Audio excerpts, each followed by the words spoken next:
ప్రతి ఆర్గనైజేషన్లో కూడా పనిచేసే వాళ్ళు ఆ ఆర్గనైజేషన్కి సంబంధించినటువంటి ఇంపార్టెంట్ అసెట్స్ అన్నమాట.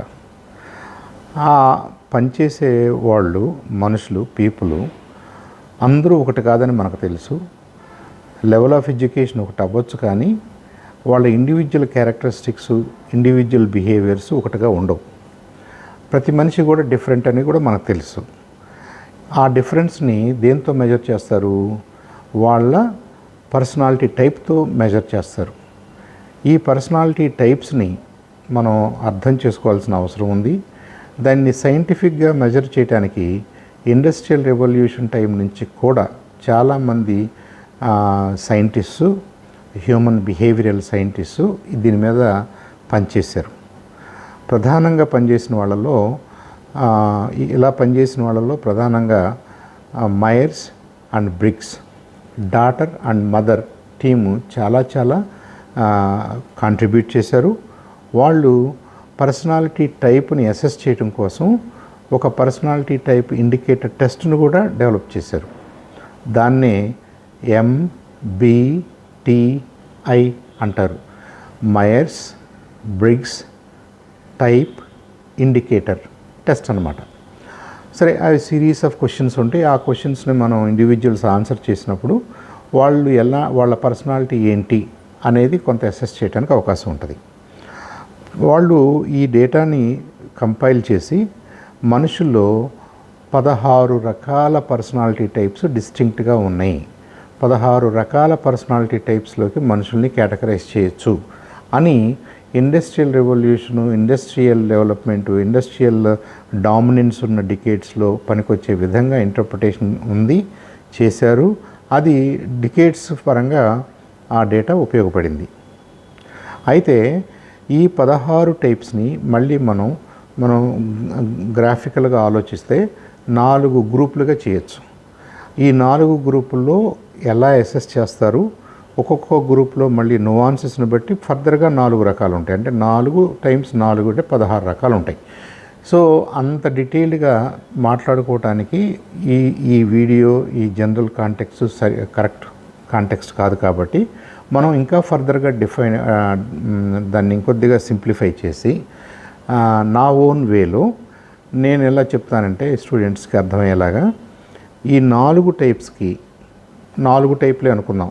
దాంట్లో ఉన్న సబ్ డివిజన్స్ని కాసేపు పక్కన పెట్టేస్తే ఒక 4 టైప్స్ తీసుకుందాం మనం, ప్రధానమైన టైప్స్. ఇది మనం ఈజీగా గుర్తించవచ్చు మన చుట్టూ ఉన్న వాళ్ళని.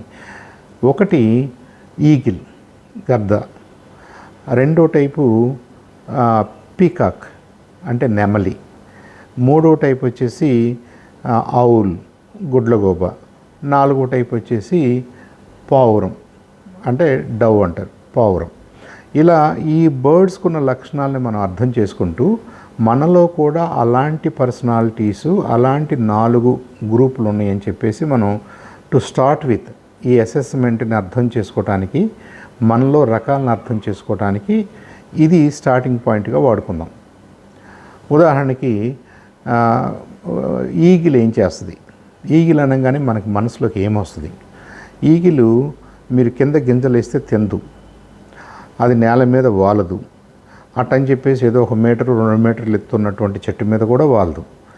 మన ఏరియాలో దాదాపుగా హయ్యెస్ట్ ట్రీ ఏదైతే ఉందో దాని కొమ్మ మీద, దాని చివరిలో తాడి చెట్టు పైన, మర్రి చెట్టు పైన, పెద్ద పెద్ద చెట్ల పైన ఉంటుంది. అక్కడ ఉండి దానికి, ఎందుకంటే it always likes to see అసలు దాని చుట్టూ ఏముంది అనేది ఎక్కువ దానికి కనపడాలన్నమాట. ఎక్కువ ఏరియా దానికి కనపడాలి.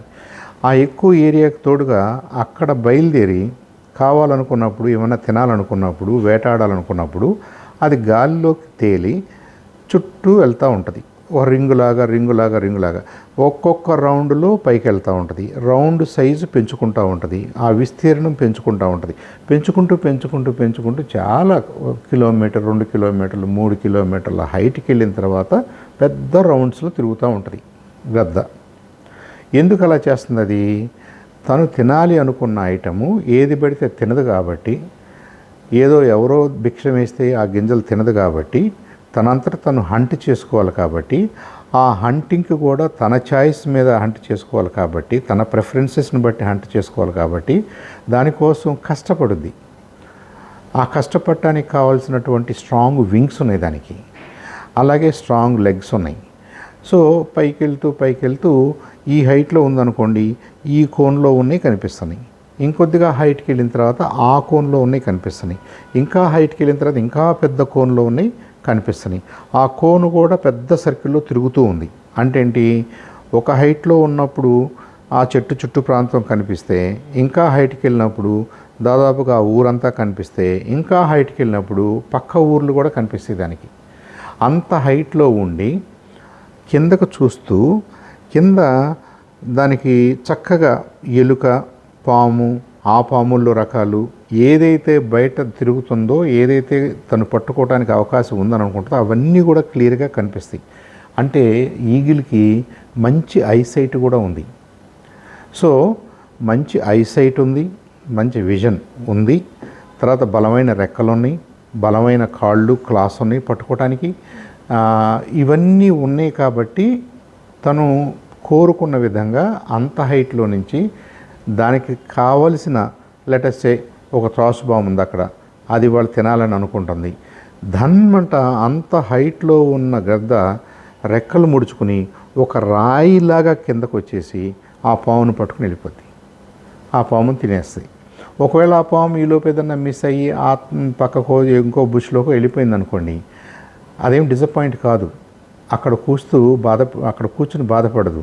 మళ్ళీ ఏం చేస్తుంది, మళ్ళీ it will make its efforts, ఇంకా పైకి వెళ్ళింది, మళ్ళీ రెండో రౌండ్లో మళ్ళీ ప్రయత్నం చేస్తుంది. అంటే గ్రద్ద చాలా కష్టపడుతూ, చాలా కష్టపడి, ఇష్టంతో కష్టపడి తన చాయిస్, తనకేది కావాలో దాన్నే సెలెక్ట్ చేసుకుంటుంది, దాన్ని సాధించుకోవడానికి ప్రయత్నం చేస్తుంది. దానికి కావాల్సినటువంటి ఫిజికల్ మేకప్ దాని దగ్గర ఉంది, దానికి కావాల్సినటువంటి ఐసైట్ ఉంది, దానికి కావాల్సినటువంటి బలమైన రెక్కలు, క్లాసు, కాళ్ళు అన్నీ ఉన్నాయి దానికి. ఇక్కడ ఇంకొక క్వశ్చన్ ఏమొస్తుందంటే, ఇవన్నీ ఉన్నాయి కాబట్టి గద్ద అది చేయగలుగుతుందా? లేదు, గద్ద రిస్క్ తీసుకోగలదు కాబట్టి, తీసుకుంటుంది కాబట్టి తన ప్రయత్నం ఎంత కష్టపడి అంత పైకి వెళ్ళిందో, ఆ పైకి వెళ్ళటానికి తను పడిన కష్టాన్ని జస్ట్ లైక్ దట్ సాక్రిఫైస్ చేసి ఆ కిందున్న పాము కోసం ఒక డెసిషన్ తీసుకుంటుంది. సో హై రిస్క్ డెసిషన్ తీసుకుంటుంది, క్యాలిక్యులేటెడ్ రిస్క్ తీసుకుంటుంది, based on good vision.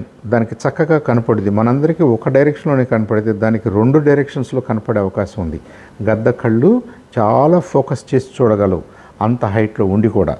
So ఇవన్నీ పుట్ టుగెదర్ గద్ద సక్సెస్ఫుల్గా పామును తింటుంది.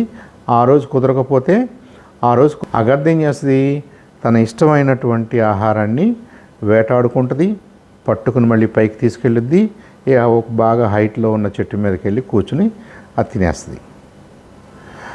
సో గద్ద దాని లైఫ్ స్టోరీ కానీ, దాని బిహేవియర్ కానీ, దానికి ఉన్న లక్షణాలు కానీ మనం చూసినట్టయితే, అది బాగా కష్టపడి తనకేమి కావాలో దాన్ని టార్గెట్ చేసుకుంటూ, అది దొరికినప్పుడు దానికోసం ఆ కష్టాన్నంతటినీ ఫణంగా పెట్టి రిస్క్ తీసుకుని జస్ట్ లైక్ దట్ కిందకు వచ్చేసి ట్రై చేస్తుంది.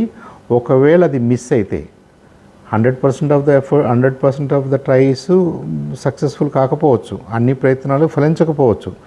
మళ్ళీ కావాలని మళ్ళీ కష్టపడి మళ్ళీ పైకి వెళ్ళుద్ది. ఏది ఏమైనా కానీ ఓవరాల్గా మనం ఏమనుకుంటామంటే, గద్ద అని మన మనసులోకి రాగానే అది కింగ్ ఆఫ్ ద బర్డ్స్లో కింగ్ లాంటిది, ఎంతో కష్టపడి పైకి వెళ్ళుద్ది, మంచి విజన్ ఉంది, రిస్క్ తీసుకుంటుంది. అంటే డెసిషన్ మేకింగ్ చాలా ఫాస్ట్గా తీసుకుంటుంది. దాంట్లో హై రిస్క్ ఉన్నా కానీ ఇట్స్ ఓకే, తీసుకుంటుంది. తను కావాలనుకున్నది సాధించుద్ది. ఒకవేళ ఫెయిల్ అయితే నిరాశ చెందకుండా మళ్ళీ ఇట్ విల్ ట్రై అగైన్. ఇది టిపికల్గా గద్ద అనగానే మనకి వచ్చే ఒక కాన్సెప్ట్ మన మనసులోకి వస్తాయి. ఈ అభిప్రాయాలన్నీ వస్తాయి. మనం చూసిన గద్దలన్నీ అలాగే చేస్తున్నాయి కాబట్టి. అలాగే దానికి బలమైన బీక్ కూడా ఉంటుంది, ముక్కు కూడా ఉంటుంది. ఒక పెద్ద యానిమల్ని, పామును కానీ, కుందేల్ని కానీ, ఇంకేదన్నా కానీ పట్టుకుని పైకి తీసుకెళ్ళటానికి కావాల్సిన కాళ్ళు, క్లాసు ఎంత ఇంపార్టెంటో, వాటిని చంపి తినడానికి కావాల్సినటువంటి మంచి బీక్, ముక్కు కూడా గద్దకుంది. మనలో కూడా కొంతమంది అలాంటి వాళ్ళు ఉంటారు. వాళ్ళు ఏంటంటే ఒక 20 సంవత్సరాలు, 30 సంవత్సరాలు, 40 సంవత్సరాల పాటు చాలా కష్టపడతారు, చాలా ఉన్నత స్థితిలోకి వెళ్తారు. ఆ తర్వాత వాళ్ళు కోరుకున్నది ఏదో వాళ్ళకి ఐడియా వస్తుంది. దానికోసం వాళ్ళు ఈ కష్టాన్నంతటినీ ఫణంగా పెట్టేసి ఒక డెసిషన్ తీసుకుని రిస్క్ తీసుకోగలుగుతారు. దాంట్లో సక్సీడ్ అయినా ఫెయిల్ అయినా ఎక్కువగా వర్రీ కారు. అంటే చాలా బలమైనటువంటి సైకలాజికల్ ఫ్రేమ్, చాలా బలమైనటువంటి పర్సనాలిటీ టైప్ ఉన్న వ్యక్తులు మన మధ్యలో ఉంటారు. జనరల్గా మనం చూసే ఈ లీడర్స్ కానివ్వండి, మిలిటరీ లీడర్స్ కానివ్వండి, పొలిటికల్ లీడర్స్ కానివ్వండి, డాక్టర్ అబ్దుల్ కలాం గారు లాంటి వాళ్ళు కానివ్వండి, వీళ్ళు ఏంటంటే వాళ్ళు జీవితం మొత్తం కష్టపడుతూ వాళ్ళు ఎంత రిస్క్ తీసుకోవడానికైనా సాహసం చేస్తారు. ఆ రిస్క్ తీసుకున్న వెనక ఎంత క్యాలిక్యులేటెడ్గా ఉంటుందంటే వాళ్ళ రీసెర్చ్, వాళ్ళ ప్రయత్నాలు, వాళ్ళ అనుభవాలు అన్నిటి సారాంశంతో తీసుకుంటారు. అంతేగాని ఏదో మొండిగా బుద్ధి లేని వాళ్ళలాగా గుడ్డిగా వితౌట్ అప్లికేషన్ ఆఫ్ మైండ్ వాళ్ళు డెసిషన్స్ తీసుకోరు. కాబట్టి వాళ్ళు తీసుకునే ఆ హై రిస్క్ డెసిషన్స్ అన్నీ కూడా they are well thought of, well calculated, well prepared for decisions అవి. దానికోసం వాళ్ళు లైఫ్ లాంగ్ కష్టపడతారు. అది ఒక టైపు. అలాంటి వాళ్ళే ఉదాహరణకి మనకి తెలిసినటువంటి ఉన్న ఎగ్జాంపుల్స్గా మాట్లాడుకుందాం. ఐఎమ్ నాట్ ట్రయింగ్ టు అది పర్సనాలిటీ టైపు ఇలాగే ఉంటుందని అనకుండా ఊరిని బ్రాడ్గా మనం ఎగ్జాంపుల్స్ కోసం, కామన్ ఎగ్జాంపుల్స్ కోసం చూసినట్టయితే సపోజ్ ఎన్టీ రామారావు గారి సంగతి చెప్తారు మనకి. ఆయన కష్టపడి ఒక 60 ఏళ్ల పాటు, అంటే 60వ సంవత్సరం వయసు వచ్చే వరకు కూడా పగలనక రాత్రనక ఎండనక వాననక ఫిల్మ్ ఇండస్ట్రీలో కష్టపడ్డాడు, మంచి పేరు తెచ్చుకున్నాడు. He was definitely number 1 star of his days. అక్కడి నుంచి ఆయనకి రాజకీయాలలోకి రావాలి అనే ఒక ఆలోచన వచ్చిన తర్వాత రాజకీయాల్లోకి రావడంలో హెసిటేట్ చేయకుండా దానికి కావాల్సిన ప్రిపరేషన్ కూడా చూసుకుని ఆ రంగంలోకి దూకాడు. ఆయన గెలిచాడు ఫస్ట్ అటెంప్ట్లో. ఒకవేళ గెలవకుండా ఉన్నట్టయితే అది ఆయన లైఫ్లో ఎంత పెద్ద రిస్క్ అయి ఉండేది. కానీ ఆ రిస్క్ తీసుకోగలిగాడు. దాని వెనక కావాల్సిన ప్రిపరేషన్ ఆయనకుంది, నమ్మకం ఆయనకుంది. కాబట్టి ఆయన్ని డెఫినెట్గా మనం ఒక ఈగిల్తో పోల్చొచ్చు అనమాట. అలాంటి వాళ్ళు చాలామంది ప్రజానాయకులు ఉంటారు, సోషల్ లీడర్స్ ఉంటారు, ఎన్జిఓల్లో పనిచేసే నాయకులు ఉంటారు. వాళ్ళు ఏంటంటే వాళ్ళు లైఫ్లో ఎంతో కష్టపడి ఆ కష్టాన్ని వాళ్ళ కోరిక మేరకు ఒక మంచి పని చేయటానికి డెఫినెట్గా వాళ్ళు రిస్క్ తీసుకుంటారు. అది ఒక టైపు. మీ చుట్టూ ఉన్న వాళ్ళల్లో కూడా మీకు అలాంటి వాళ్ళు కనిపిస్తారు. అరే వాళ్ళని జనరల్గా మనం ఏమంటామంటే మొండితనంతో పోలుస్తాం. వాడు చాలా మొండివాడరా, వాడికి ఒక ఆలోచన వచ్చిందంటే డెఫినెట్గా చేసేస్తాడు, చేసి చూపిస్తాడు. అది పాజిటివ్గా రిస్క్ తీసుకుని పాజిటివ్ రిజల్ట్స్ కోసం ట్రై చేసి అతని లైఫ్ పాజిటివ్గా నడిస్తేనేమో మనం నాయకుడు అంటాం. అలా పాజిటివ్ కాకుండా నెగిటివ్ విషయాల మీద అలా రిస్క్ తీసుకుంటూ నెగిటివ్ విషయాలు చేయడానికి ఆ కష్టాన్ని ఫణంగా పెడుతున్నాడు అనుకోండి, అతన్ని డెఫినెట్గా మూర్ఖుడు అంటాం. సో మొండితనానికి మూర్ఖత్వానికి డిఫరెన్స్ ఉంటుంది. మొండితనం అంటే ఏంటంటే పట్టుదలను సూచించే ఒక ట్రేట్ అన్నమాట. సో గద్దకి మొండితనం ఉంటుంది, అది మూర్ఖత్వంతో చేయదు. చాలా క్యాలిక్యులేటెడ్గా చూస్తూ అనలైజ్ చేస్తూ క్యాలిక్యులేట్ చేసుకుంటూ రిస్క్ తీసుకుంటుంది. సో అది ఒక టైప్ ఆఫ్ పర్సనాలిటీ. మనలో కొంతమందికి ఆ పర్సనాలిటీ ఉంటుంది. వాళ్ళు జనరల్గా చాలా స్ట్రాంగ్ పీపుల్గా సొసైటీ గుర్తిస్తుంది. ఇక రెండో టైప్ ఉంది. రెండో టైపుని నెమలి చూద్దాం. నెమలి అనగానే మనకేం గుర్తు వస్తుంది? నెమలి ఎక్కడ కనపడుద్దు మనకి? నెమలి బాగా మబ్బులు బట్టి గాలి దుమారం లెగుస్తూ వర్షం రాబోతుందేమో, వాతావరణం మారిందేమో అని అన్ని జంతువులు వాటి స్థావరాలకి పరిగెత్తుతున్న టైంలో, మనుషులు కూడా పొలాల్లో నుంచి ఇంటికి తొందరగా వెళ్ళిపోవాలని ప్రయత్నం చేస్తున్న టైంలో ఈ నెమలి చక్కగా పురివిప్పి నాట్యం చేస్తూ ఉంటుంది. దేన్ని ఇండికేట్ చేయాలని? ఏమీ పర్వాలేదు, ఈ గాలి, ఈ దుమారం, ఈ వర్షం పర్మనెంట్గా ఏమీ ఇక్కడ ఉండదు, it's only a temporary thing, మీరేమి నిరాశపడొద్దు, మీరు ధైర్యంగానే ఉండండి, నేను ధైర్యంగానే ఉన్నాను, we will get over this will pass. ఈ కష్టకాలం, ఈ నిరాశతో కూడుతున్నటువంటి ఈ సందర్భం అంతా ఏదో అందరూ భయపడుతూనో హెసిటేట్ చేస్తూనో ఇంకా వర్షం వచ్చేలాగుంది మనం వెళ్ళిపోవాలి అని తొందరపడుతూ భయపడుతున్నటువంటి ఈ టైంలో తన బిహేవియర్ వల్ల, తన డ్యాన్స్ వల్ల నెమలి కొంత ఆనందాన్ని ఇస్తూ, కొంత కన్సోల్ చేస్తూ, కొంత మీకు మనోనిబ్బరాన్ని ఇవ్వాలని చూస్తుంది. ఉదాహరణకి మనకి జనరల్గా హాస్పిటల్స్లో పనిచేసే డాక్టర్స్ ఉంటారు, లేదంటే మార్కెటింగ్లో పనిచేసే కొంతమంది వ్యక్తులు ఉంటారు. వాళ్ళ చేతిలో ఏదో ఉంటుంది. ఉదాహరణకి ఏదో ఒక బట్టలు ఉతుక్కునే సోప్ ఉందనుకోండి, అతను ఎలా చెప్తాడు, ఇది పని చేస్తుందో పని చేయదో నాకు తెలియదమ్మా అని అండు మన దగ్గర. This is probably the best అండి, మీరు ఒక్కసారి ట్రై చేయండి, మళ్ళీ మళ్ళీ దీన్నే కొంటారండి, దీన్నే వాడతారండి అనే ఆశాభావాన్ని వ్యక్తం చేస్తాడు. అలాగే హాస్పిటల్లో ఉండే నర్సు కానీ డాక్టర్ కానీ మనకేం చెప్తుంటారు, ఏదైనా దెబ్బ తగిలి మనం హాస్పిటల్కి వెళ్ళినప్పుడు మీరేం కంగారు పడొద్దండి, డాక్టర్ గారు ఇలాంటివి చాలా చూశాడు, ఇలాంటి వాటికి కొత్తగా మందులు కూడా ఉన్నాయి, సర్జరీ కావాలంటే సర్జరీ కూడా చేద్దాం, ఇదేం పెద్ద మీరు కంగారు పడాల్సిన అంశం లేదని మనకు ధైర్యం చెప్తారు. ఆ ధైర్యం చెప్పడానికి కావాల్సినటువంటి ట్రైట్స్, ఆ బిహేవియర్స్ పీకాక్ లాగానే వీళ్ళల్లో కూడా ఉంటాయి. అలా కాకుండా నిరాశతో మాట్లాడారనుకోండి, అయ్యో కాలుకు దెబ్బ తగిలిందా, అయ్యో కాలు తీసేయాల్సిన పరిస్థితి వస్తుందేమోని, ఈ అబ్బాయి కాలు లేకపోతే ఉద్యోగం ఎలా చేసుకుంటాడు, జీవనం ఎలా సాగిస్తాడు, మరి భార్య బిడ్డలను ఎలా పోషిస్తాడు అని ఈ టైప్ ఆఫ్ మాటలు మాట్లాడారనుకోండి డాక్టర్ కానీ నర్స్ కానీ, ఆ పేషెంట్ తాలూకు మనుషులు చాలా నిరాశతోటి కుంగిపోతారు. సో ఆ వృత్తిలో ఉన్న వాళ్ళు నెమలిలాగానే మనకి ధైర్యం చెప్తారు. నెమలిలాగానే ఇది పెద్ద కష్టం కాదు, ఈ కష్టాన్ని ఈజీగా మనం ఓవర్కమ్ చేస్తాము, మనం దాటుతాము అని మనకు చెప్తారు. అలా చెప్పడానికి కావాల్సినటువంటి లక్షణాలు ఆ పక్షిలో ఏమున్నాయో వీళ్ళ దగ్గర కూడా అలాంటి లక్షణాలు ఉంటాయి. ఉదాహరణకి నెమలి అనగానే మనకేం కనిపిస్తుంది, అందమైన పక్షి అని కనిపిస్తుంది. నెమలి యాక్టివ్గా ఉంటుంది, నెమలి ఎవరిని ఇబ్బంది పెట్టదు, నెమలి అసలు అక్కడ ఉంటేనే చాలు మనం చూసి ఆనందపడవచ్చు. మనకు ఒక రకమైనటువంటి ఆహ్లాదకరమైనటువంటి సన్నివేశంలో మనం నెమలిని చూస్తాం. నెమలి అంటే భయపడం మనం, నెమలి అంటే ఒక ఫ్రెండ్లీగా, ఒక ఆహ్లాదకరమైనటువంటి పక్షిగా, ఒక అందమైన పక్షిగా, దాని ఇంకా మళ్ళీ మళ్ళీ చూడాలి అన్నట్టుగా మనం ఫీల్ అవుతాం. మన సొసైటీలో కూడా కొంతమంది వ్యక్తులు అలాగే ఉంటారు. చక్కగా స్నానం చేస్తారు, మంచి మంచి బట్టలు వేసుకుంటారు, చక్కగా తలదూకుంటారు, చక్కగా నలుగురితో మాట్లాడుతుంటారు, వాళ్ళు ఎప్పుడూ పాజిటివ్గా మాట్లాడుతుంటారు. వాళ్ళని పాజిటివ్ పర్సనాలిటీస్గానే సొసైటీ గుర్తిస్తుంది.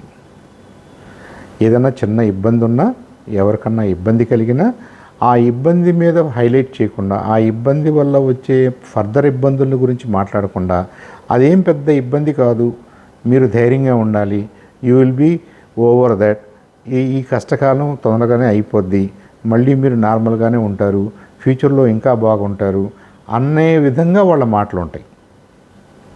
కాబట్టి నెమలి రిప్రజెంట్ చేసే ఆ క్యారెక్టరిస్టిక్స్, అలాగే దాని బిహేవియర్స్ మనలో కూడా కొంతమందికి ఉంటాయి. వాళ్ళని ఆ టైపుగా గుర్తిస్తాం. ఇక మూడో టైప్ ఉంది. ఈ మూడో టైపుని ఔల్ టైప్ అంటారు, అంటే గుడ్లగూబ. గుడ్లగూబ నిజంగా మనకి డే టైం ఎక్కడ కనపడదు. గుడ్లగూబ పెద్ద పక్షి ఏం కాదు, గుడ్లగూబ చాలా చిన్న పక్షి. ఇది ఎప్పుడు కనపడుద్ది మనకి, ఎక్కడుంటుంది, రాత్రి సమయాల్లో. మరీ పెద్ద చెట్టు కాదు, అట్టని నేల మీద కాదు, ఒక సుమారుగా ఒక 2 మీటర్లు 3 మీటర్లు హైట్ ఉన్న చెట్ల మీద నిలబడి అట్ట ఉంటుంది. ఉండి కింద ఏమేమి జరుగుతుందో చూస్తూ, ఓహో అక్కడి నుంచి కప్ప వచ్చింది, ఇక్కడి నుంచి ఎలుక వచ్చింది, అక్కడి నుంచి అది వచ్చింది అనుకుంటూ దాని వెనక చూస్తూ చాలా మేధోమథనం చేస్తుంది. ఈ మేధోమథనం చేస్తుంది కానీ దన్మంట వెళ్ళి దాన్ని పట్టుకోవాలని ట్రై చేయదు. ఎందుకు చేయదు, రిస్క్ అనుకుంటుంది. నేను ఇక్కడ లేచి అక్కడికి వెళ్ళే లోపు ఆ ఎలుక వెళ్ళిపోతే నా పరిస్థితి ఏంటి అనుకుంటుంది. నా ప్రయత్నం వేస్ట్ అవుద్ది కదా అనుకుంటుంది. కాబట్టి ఇంకొంతసేపు నేను ఆలోచిస్తాను, ఇంకొంతసేపు నేను టైం స్పెండ్ చేస్తాను. అసలు ఈ ఎలుక ఇక్కడి నుంచి అక్కడి కిందికి వెళ్తుంది, అక్కడి నుంచి అక్కడి కిందికి వెళ్తుంది, అక్కడి నుంచి ఇక్కడి కిందికి వస్తుంది, ఈ మొత్తం మ్యాప్ నేను అర్థం చేసుకుంటాను, నాకు అంతా అర్థమైన తర్వాతే నేను ఒక డెసిషన్ తీసుకుంటాను అని ఇది తాత్సారం చేస్తూ కూర్చుంటుంది. కానీ చాలా రీసెర్చ్ చేస్తుంది, చాలా స్టడీ చేస్తుంది, ఖాళీగా ఏమి ఉండదు. సో ఇది రీసెర్చ్ చేయడానికి అనుకూలంగా గుడ్లగూబకు పెద్ద పెద్ద కళ్ళు ఉంటాయి, ఎక్కువ చూడగలుగుతుంది. అలాగే చక్కగా ఫ్లెక్సిబుల్ మెడ ఉంటుంది, ఆ మెడ దాదాపుగా చుట్టూ చూడగలిగినంత ఉంటుంది. తనను తను రక్షించుకుంటూ ఉంటుంది. తను ఎక్కడ ఎగ్జిబిట్ కాదు, తనని ఎవరూ చూడకూడదు, తను ఇక్కడ ఉన్నారని కూడా మిగతా వాళ్ళకి కనపడకూడదు. అలాంటి బుషీ ట్రీస్లో దాక్కుని తన ప్రయత్నం తను చేసుకుంటూ, తన రీసెర్చ్ తను చేసుకుంటూ, తన డేటాను తను తెచ్చుకుంటూ, తన అనాలిసిస్ తను చేసుకుంటూ, కావాలంటే ఓవర్ అనాలిసిస్ చేస్తూ అనాలిసిస్ పెరాలిసిస్ లాంటి సిచ్యువేషన్లోకైనా వెళ్ళటానికి ఇష్టపడుద్ది. కానీ డెసిషన్ తీసుకుని తన ఎనర్జీని వేస్ట్ చేసుకోవాలి, రిస్క్ తీసుకోవాలని మాత్రం అనుకోలేదు. అవి గుడ్లగూబ లక్షణాలు. మనలో కూడా కొంతమంది ఉంటారు, వాళ్ళకి అనేకమైన విషయాలు కావాలి. వాళ్ళు ఏదన్నా ఒక విషయం జరిగింది అన్నప్పుడు, ఆ అబ్బాయికి దెబ్బ తగిలింది అన్నప్పుడు, ఆ అబ్బాయికి ఎందుకు దెబ్బ తగిలింది, రోడ్డు మీద లెఫ్ట్లో ఉన్నాడా, రైట్లో ఉన్నాడా, బండి మీద వెళ్తున్నాడా, బస్సులో వెళ్తున్నాడా, సైకిల్ మీద వెళ్తున్నాడా, ఈ అబ్బాయి ఒక్కడికే తగిలిందా, ఇంకెవరికైనా తగిలిందా, ఈ అబ్బాయి కాలుకు తగిలిందా, మోకాలుకు తగిలిందా, ఊరినే చర్మం లేచిపోయిందా, కండ కూడా తెగిందా, ఎముక్కి ఏమైనా దెబ్బ తగిలిందా. వీళ్ళు ఒక 200 ప్రశ్నలు వేస్తారు మీకు. ఆ 200 ప్రశ్నల వల్ల తనేమి హెల్ప్ చేయడు మనకి. ఇందాక నెమలేమంది, ఇదేం పెద్ద విషయం కాదు, డోంట్ వరీ అంది ఒక మాటలో. కానీ గుడ్లగూబ అలా అందు. గుడ్లగూబ మనస్తత్వం ఉన్న మనుషులు అలా అనరు. వీళ్ళకి చాలా విషయాలు కావాలి, చాలా విషయాల మీద వీళ్ళకి సమాచారం తెలిసిన తర్వాత ఇంకా కొన్ని విషయాల కోసం వీళ్ళు ట్రై చేస్తారే కానీ మనకు పనికొచ్చే సలహా కానీ దానికి ఏంటో దానికి వెంటనే ఏం జరగాలో కానీ వెంటనే ఒక డెసిషన్ తీసుకుని అలా చేద్దాము అనే ముందుకు రాలేరు. వాళ్ళని గుడ్లగూబ ఔల్ టైప్ అంటారు. ఇది 3వ టైప్. సో సుమారుగా మనం 3 బర్డ్స్ చూసాం. ఇప్పుడు 4వ బర్డ్ను కూడా చూస్తే మనకి ఓవరాల్గా మన సొసైటీలో ఇవన్నీ ఎలా లింక్ అవుతాయో మాట్లాడుకుందాం. ఇక 4వ రకం వచ్చేసి పావురంతో పోలుస్తారు. పక్షుల్లో పావురం అనగానే మనకి అది ఒక శాంతి దూత అని, లవబుల్ బర్డ్ అని, ఎవరితో గొడవ పడుతూ ఇంకా ఏ పక్షుల్ని ఇబ్బంది పెట్టదు, ఇవన్నీ కూడా మనం చాలా పాజిటివ్ ఐడియాస్ అన్నీ కూడా మనం డవ్ని ఆలోచించగానే వస్తాయి మనకి. డవ్ ఇక్కడ కూడా అంటే పావురాలు ఒక్కటిగా ఉండవు, అవి గుంపుగా ఉంటాయి, ఒక సమూహంగా ఉంటాయి. ఉంటూ ఒక పక్షి ఇంకో పక్షికి హెల్ప్ చేసుకుంటూ, ఉదాహరణకి మనం గింజలు వేసామనుకోండి, ఏ ఒక్క పావురం కూడా ముందుకు వచ్చేసి హడావుడిగా తిందు, మిగతా పావురాలను కూడా దగ్గరకు రమ్మంటది. అన్నీ కలిసి తింటాయి, అన్నీ కలిసి ఎగురుతాయి, అన్నీ కలిసి ఎక్కడో వాటి స్థావరంలో పాత బిల్డింగ్స్లో చిన్న చిన్న హోల్స్లో నివాసం ఉంటాయి. అక్కడ ఉండేటప్పుడు కూడా వాటికి ఎంత సర్దుబాటు గుణం ఉంటుందంటే, సపోజ్ ఒక చిన్న హోల్లో ఒక పాత బిల్డింగ్లో ఒక పాత దేవాలయం ఎక్కడో ఉంటుంది, ఓ పావురం కొద్దిగా ఖాళీ ఉంటుంది, ఇంకొక పావురం కూడా వస్తే రా లోపలికి రా మనం సర్దుకుందాము అనే ధోరణిలో అకామిడేట్ చేస్తుంది. కాబట్టి పావురము అనగానే ఈ పావురానికి స్నేహం అనే ఒక స్నేహానికి సింబల్గా మనం వాడుకుంటాం, శాంతికి సింబల్గా వాడుకుంటాం. నిజంగానే పావురం లాంటి మనుషులు చాలా శాంతియుతంగా, ఎవరిని ఇబ్బంది పెట్టకుండా, అందరితో కలిసిమెలిసి ఉంటూ, పక్కవాడికి సహాయం చేస్తూ, పక్కవాడితో చక్కగా మంచి అనిపించుకుంటూ ఉండాలనేది పావురం కోరిక. కాబట్టి అలాంటి వాళ్ళు, అలాంటి మనస్తత్వం ఉన్నవాళ్ళు, అలాంటి పర్సనాలిటీ టైప్ ఉన్నవాళ్ళు మన మధ్యలో కూడా ఉంటారు. వాళ్ళు అలాగే బిహేవ్ చేస్తారు. ఉదాహరణకి ఎవరికో దెబ్బ తగిలింది అనే వార్త ఈ పావురానికి తెలిసిందనుకోండి, పావురం లాంటి ఆ మనస్తత్వం ఉన్న మనిషికి ఆ మనిషి వెంటనే చెలించిపోతాడు. ఆడగాని మగ్గాని బాధపడతారు. అయ్యో పలానా అబ్బాయికి అలా జరిగిందా, అలా జరగకుండా ఉండాల్సిందే, ఇబ్బంది అవుద్దేమో, ఎంత తొందరగా అది కోలుకుంటాడో, త్వరగా కోలుకుంటే బాగుంటుంది. ఇలా ఆప్టిమిజంతో కూడిన స్నేహపూరితమైనటువంటి ఆలోచనలే చేస్తారు వాళ్ళు. అది పావురం టైప్ ఆఫ్ పర్సన్స్ అంటారు. అంటే ఆ పర్సనాలిటీ టైప్ని పావురంతో పోలుస్తాం అనమాట. మనం పావురం తత్వంతో పోలుస్తాం. సో మన చుట్టూ ఉన్న మనుషుల్ని మీరు ఒక్కసారి గమనిస్తే మీకు ఈ 4 రకాలు కూడా కనిపిస్తారు. అలా అని చెప్పేసి మీరు అందరి దగ్గరికి వెళ్ళేసి నువ్వు పావురం, నువ్వు గద్ద, నువ్వు ఎక్కువ, నువ్వు తక్కువ అనేది డిస్కషన్ పెట్టమని నా అభిప్రాయం కాదు. బట్ బ్రాడ్గా ఒక సింప్లిఫైడ్ వేలో 100% సైంటిఫిక్గా టెస్ట్ చేసి మనం ఎవాల్యుయేట్ చేయట్లేదు, కానీ వాళ్ళ అవుట్వర్డ్ బిహేవియర్స్ని బట్టి, వాళ్ళు చేసే పనులను బట్టి మనం బ్రాడ్గా ఈ 4 రకాలుగా మనం కేటగరైజ్ చేసుకోవచ్చు మన చుట్టూ ఉన్న వాళ్ళని. అయితే ఇక్కడ ఇంకొక ఇంట్రెస్టింగ్ పాయింట్ మనం నోట్ చేసుకోవాలి. ఒక మనిషి 100% గద్దగా ఎప్పుడూ ఉండలేడు. అతనిలో దయాభావం ఉంటుంది, అతనిలో తప్పులు చేసే గుణం ఉంటుంది, అతనిలో తొందరపాటు ఉంటుంది, అంత క్యాలిక్యులేటెడ్గా రిస్క్ తీసుకోపోవచ్చు. గద్ద పిల్లల విషయంలో చాలా ప్రేమపూర్వకంగా ఉంటుంది. ఇవన్నీ ఉంటాయి. అంటే ఏంటి, మనం ఈ ఒక మెయిన్ లక్షణాలు ఏదైతే చెప్పామో ఆ మెయిన్ లక్షణాలకు తోడుగా మిగతా లక్షణాలు కూడా ఆ బర్డ్లో ఉంటాయి, అలాంటి మనుషుల్లో ఉంటాయి.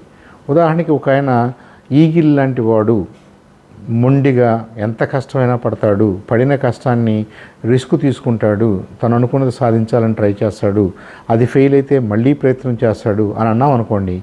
అలాంటి మనుషులు కొన్ని సందర్భాల్లో అలా చేయకపోవచ్చు. కొన్ని సందర్భాల్లో నెమలిలాగా ప్రవర్తిస్తారు, కొన్ని సందర్భాల్లో ఆవుల్లాగా ప్రవర్తిస్తారు, అంటే గుడ్లగోబులాగా ప్రవర్తిస్తారు, కొన్ని సందర్భాల్లో పావురంలాగా కూడా ప్రవర్తిస్తారు. కాబట్టి ప్రతి మనిషిలో కూడా ఒకటి ప్రధానమైన లక్షణం మనకు కనిపిస్తే మిగతా 3 లక్షణాలు కూడా రకరకాల సందర్భాల్లో ఉంటాయి అని మనం అర్థం చేసుకోవాలి. నెంబర్ 2, పలానా టైపు ఎక్కువని తక్కువని కాదు మన వాదన. ఇది అర్థం చేసుకోవటంలో పరమార్థం ఏంటంటే, ఒక టీముని మీరు ఏర్పాటు చేసినప్పుడు, ఒక 5 10 మందో కలిసి పనిచేయాలి అనుకుంటున్నప్పుడు, మీరు వాళ్ళ టైప్స్ అర్థం చేసుకోకుండా ఎక్కువ మంది ఒకే టైప్ వాళ్ళని ఆ టీంలో పెట్టారనుకోండి. ఉదాహరణకి ఒక పని చేయాలి, మనం త్వరగా చేయాలి, అవసరమైతే 1 గంట 2 గంటలు ఎక్స్ట్రా పని చేసి మరీ ఆ పని పూర్తి చేయాలి. అలాంటి సందర్భంలో మన దగ్గర ఉన్న టీం అందరూ కూడా పావురాలు లాంటి వాళ్ళు అనుకోండి. వాళ్ళు మిగతా వాళ్ళతో కఠినంగా మాట్లాడలేరు, వాళ్ళు కష్టపడితే వీళ్ళు చూడలేరు, వీళ్ళు కష్టపడాలని కోరుకున్నా కానీ మిగతా వాళ్ళ కష్టాన్ని వీళ్ళు భరించలేరు. కాబట్టి ఈ పని చేయటంలో అలసత్వం పేరుకుపోద్ది, పని ముందుకు వెళ్ళదు. ఎందుకంటే వాళ్ళు కఠినమైన నిర్ణయాలు తీసుకోలేరు, ఎవరిని కూడా ఫోర్స్ చేసి వాళ్ళని ఇబ్బంది పెట్టలేరు. ఇక్కడ ఇబ్బంది అనేది నెగిటివ్ సెన్స్లో నేను మాట్లాడట్లేదు. పని పూర్తి కావాలి కాబట్టి మనం ఒక కొద్దిగా ఎక్స్ట్రా ఎఫర్ట్ పెట్టి ఇవాళ మనం పూర్తి చేయాలనే డ్రైవ్ ఈ పావురాల్లో తక్కువగా ఉంటుంది. అలాగే అందరూ మన దగ్గర ఉన్న టీం మెంబర్స్లో ఉన్న 10 మందిలో 8 మందో 9 మందో గుడ్లగోబులు అనుకోండి, గుడ్లగోబుల లాంటి మనస్తత్వం ఉన్నవాళ్ళు అనుకోండి. వాళ్ళు ఏకాడికి ప్రశ్నలు అడుగుతుంటారు, సమాధానాలు తీసుకొస్తుంటారే, కానీ ఈ వచ్చిన సమాధానాల్లో నుంచి ఒక డెసిషన్ అయితే తీసుకోలేరు. వాళ్ళకి ఇంకా మిస్ అవుతూ ఉంటుంది, ఇంకా డేటా కావాలంటుంటారు, ఇంకా డెసిషన్ తీసుకోవడానికి నాకు అది లేదు, నాకు ఇది లేదు, ఆ సమాచారం కావాలి, ఈ సమాచారం కావాలంటూ ఉంటారు, కానీ ఉన్న సమాచారంతో ముందుకు వెళ్ళడానికి ప్రయత్నం చేయరు. అదే నెమలి, మన దగ్గర ఉన్న టీం అంతా నెమలి అనుకోండి, నెమలి లాంటి మనస్తత్వం ఉన్నాళ్ళు అనుకోండి, వాళ్ళు అంతా బాగానుంది, నో ప్రాబ్లం, మనం రాత్రి 10 పూర్తి చేద్దాం, 8 పూర్తి చేద్దాం అనే ఆశాభావాన్ని వ్యక్తం చేస్తారే కానీ పని అయిందా లేదా, పని చేయాలనే తొందరపాటు కానీ ఆ నెమల్లో ఎక్కువగా కనపడదు. అదే గద్దలను పెట్టుకున్నాం అనుకోండి, ఉన్న 10 మందిలో 9 మందో 8 మందో గద్దలు అనుకోండి, ఆధిపత్య పోరుతోనే సరిపోద్ది, డెసిషన్స్ తీసుకోవాలంటంలోనే సరిపోద్ది. తొందరపాటుగా ఈ ఉన్న 10 మంది 1 గానో 2 గానో 3 గానో చీలిపోయి ఎవరి పని వాళ్ళు మొదలేసి ఆ తొందరపాటులో ఓవరాల్ కన్ఫ్యూజన్ కూడా క్రియేట్ చేస్తారు. మరి ఇలాంటప్పుడు టీంని ఎలా ఫామ్ చేయాలి, టీంలో అసలు ఎవరు ఉండాలి, ఎలాంటి వాళ్ళు ఉండాలి అన్నది హ్యూమన్ రిసోర్సెస్ మేనేజర్స్కి ఒక ఛాలెంజ్ అనమాట. వాళ్ళు మన దగ్గర ఉన్న ఎంప్లాయీస్ వాళ్ళ పర్సనాలిటీ టైప్స్ని సైంటిఫిక్గా మెజర్ చేసిన తర్వాత మీరు ఒక మనిషిని మేనేజర్ పోస్ట్లో పెట్టాలి, కొద్దిగా ఒత్తిడికి గురయ్యే పొజిషన్లో పెట్టాలి అనుకున్నప్పుడు ఎవరు సూటబుల్లో వాళ్ళకి అర్థమవుద్ది. లేదు, ఈ టీంలో మిగతా అన్ని రోల్స్ బాగానే ఉన్నాయి, కాస్త నిదానంగా ఫ్రెండ్లీగా కోఆపరేటివ్గా అందరు నలుగురితో కోఆర్డినేట్ చేయలేని ఒక ఫ్రెండ్లీ పర్సన్ కావాలి అన్న సందర్భం వచ్చినప్పుడు ఒక పావురం మనస్తత్వం ఉన్నటువంటి మనిషిని తీసుకుంటే బాగుంటుంది. అలాగే మన టీంలో ఎక్కువగా డీప్గా రీసెర్చ్ చేయకుండా, పబ్లిష్డ్ డేటా చదవకుండా, పుస్తకాలు చూడకుండా, రెఫరెన్స్లో జోలికి వెళ్లకుండా, వీళ్ళకి తెలిసిన దాంతోనే టైం గడిపేస్తున్నారు, తెలిసిన దాంతోనే ముందుకు వెళ్తున్నారు, సమస్యలు కొని తెచ్చుకుంటున్నారని మీ అభిప్రాయం అనుకోండి. అప్పుడు అవుల్ మనస్తత్వం ఉన్నటువంటి, కాస్త ఓపికగా డాక్యుమెంట్స్ రీసెర్చ్ చేయగలిగినటువంటి ఒక మంచి మనిషిని ఆ టీంలో పెట్టుకోవాలి. అంటే టీం మెంబర్స్ అందరిలో అన్ని రకాల మనస్తత్వాలు ఉండాలి. ఏ రేషియోలో ఏ మేరకు ఉండాలి అనేది ఆ టీము ముందున్నటువంటి టాస్క్ను బట్టి, వాళ్ళు చేస్తున్న ప్రాజెక్టును బట్టి, ఆ ప్రాజెక్టులో ఉన్నటువంటి సాధక బాధలను బట్టి ఆ మేనేజర్స్ నిర్ణయించాలి. అందుకు ఈ పర్సనాలిటీ టైప్ తెలుసుకోవటం అనేది చాలా ఇంపార్టెంట్ అవుతుందన్నమాట. మన సమాజంలో కూడా ఎవరు ఎందుకు మాట్లాడుతున్నారో, ఎవరు దురుసుగా మాట్లాడుతున్నారో, ఎవరు ఆశాభావంతో మాట్లాడుతున్నారో, ఎవరు సింపతితో మాట్లాడుతున్నారో, ఎవరు నాయకత్వం కోసం, లీడ్ తీసుకోవడం కోసం, కంట్రోల్ చేయడం కోసం ట్రై చేస్తున్నారో రేపటి నుంచి మీకు చాలా ఈజీగా అర్థమవుతుంది. అది తప్పని నేను అంటలేదు, రైట్ అని నేను అంటలేదు. ఒక పర్సనాలిటీ టైప్ మెరుగని అంటలేదు, ఒక పర్సనాలిటీ టైప్ తరుగని అంటలేదు. అవి అలా ఉంటాయి అని మనం అర్థం చేసుకోవడం వల్ల ఒక కాంబినేషన్లోకి, ఒక మంచి కాంబినేషన్లోకి తీసుకొచ్చి మన చుట్టూ ఉన్న వాళ్ళని, మన టీంని, మన ప్రాజెక్టు టీంని మనం ఏర్పాటు చేసుకోవడానికి అవకాశం ఉంటుంది. ఆ ప్రాజెక్టు సక్సెస్ఫుల్గా, ఆ ప్రాజెక్టులో నాయకత్వం ఉంటుంది, ఆ ప్రాజెక్టులో కష్టపడి రీసెర్చ్ చేసేవాళ్ళు ఉంటారు, ఆ ప్రాజెక్టులో ఆశాభావంతో నలుగురిని హుషారుగా, కాస్త అప్బీట్గా అట్టిపెట్టగలిగిన వాళ్ళు ఉంటారు. ఆ ప్రాజెక్టులో ఒకళ్ళంటే ఒకళ్ళు పరస్పరం ఇచ్చిపుచ్చుకునే ద్వారంలో ఒక ఫ్యామిలీ లాగా, ఒక సత్సంబంధాలతో ఫ్రెండ్లీగా టీం నడవడానికి కారకులయ్యే పౌరాలు లాంటి మనస్తత్వం ఉన్నవాళ్ళు ఉంటారు. అప్పుడు అది బ్యాలెన్స్డ్ టీమ్గా ఉంటుంది. కాబట్టి వర్క్ కూడా చాలా బ్యాలెన్స్డ్గా, ప్రాపర్గా, అనుకున్న విధంగా ముందుకు వెళ్ళడానికి అవకాశం ఉంటుంది. సో ఆర్గనైజేషన్స్ ఎప్పుడు కూడా మనుషుల తత్వాన్ని, మనుషుల పర్సనాలిటీ టైప్ని తెలుసుకోవటానికి ప్రయత్నం చేస్తాయి. ఫస్ట్ టైం జాబ్లోకి వస్తున్న కొత్త ప్రొఫెషనల్స్కి, కొత్త స్టూడెంట్స్కి దీని ద్వారా మనం చెప్పాల్సింది ఏంటంటే, చెప్పదలుచుకుంది ఏంటంటే, మీ పర్సనాలిటీ టైప్ ఇంకా మీరు వెళ్ళబోతున్న కంపెనీకి తెలియదు. కాబట్టి మీ రెజ్యూమేలో కూడా మీ పర్సనాలిటీ టైప్ని తెలియచేసే అంశాలు కొన్ని ఉంటే బాగుంటుంది. ఉదాహరణకి అందరికీ సబ్జెక్ట్స్లో మార్కులు ఉంటాయి, అందరికీ మంచి మంచి గ్రేడ్స్ ఉంటాయి, అందరూ మంచి కాలేజీల్లోనే చదివారు అనుకుందాం. కానీ మీరు చేసినటువంటి ఎక్స్ట్రా కరిక్యులర్ యాక్టివిటీస్ కానివ్వండి, లేదా మీరు సొసైటీకి చేసినటువంటి సేవా కార్యక్రమాలు కానివ్వండి, మీ ఫ్యామిలీకి మీరు చేసినటువంటి ఎక్స్ట్రా వర్క్ కానివ్వండి, మీ సిబ్లింగ్స్ తోటి, మీకంటే చిన్నవాళ్ళు అయితే వాళ్ళని ఎలా హ్యాండ్ హోల్డ్ చేశారు అనే విషయం కానివ్వండి, మీ లైఫ్లో జరిగిన కొన్ని సందర్భాలని మీరు కనుక ఆ రెజ్యూమేలో ఉటంకించగలిగితే, మీ పర్సనాలిటీ టైపు ఇంటర్వ్యూ చేసే టైంకి ఆ హెచ్ఆర్ మేనేజర్స్కి కొంత అర్థమవుతుంది.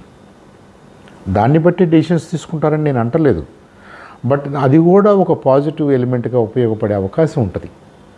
ఆనెస్ట్గా మీరు నిజంగా చేసింది, మీ ఇంట్రెస్ట్ని మీరు ఆ రెజ్యూమేలో మీరు ప్రొజెక్ట్ చేసుకోగలిగితే, మీరు మోర్ ఇంటలెక్చువల్లీ బెంటా, మోర్ క్యాజువలా, మోరు అప్బీట్గా ఉండేవాళ్ళ, మీరు నాయకత్వం కోసం పనికొచ్చేవాళ్ళ, లీడ్ తీసుకోగలిగిన వాళ్ళ, లీడ్ తీసుకోవడానికి కావాల్సిన ఎక్స్ట్రా వర్క్ చేసే ఆ స్టామినా మీలో ఉందా, అలాంటి మనస్తత్వం మీలో ఉందా, ఇవన్నీ కూడా మీ ఎక్స్ట్రా కరిక్యులర్ యాక్టివిటీస్లోనే బయటపడతాయి. కాబట్టి అకాడమిక్స్ అలోన్ మీరు రెజ్యూమేలో రాసినందువల్ల అటు పక్కన మిమ్మల్ని ఇంటర్వ్యూ చేస్తున్న వాళ్ళు ఫస్ట్ టైం జాబ్కి ఎస్పెషల్లీ వాళ్ళు ఎక్కువగా మిమ్మల్ని అసెస్ చేయలేరు.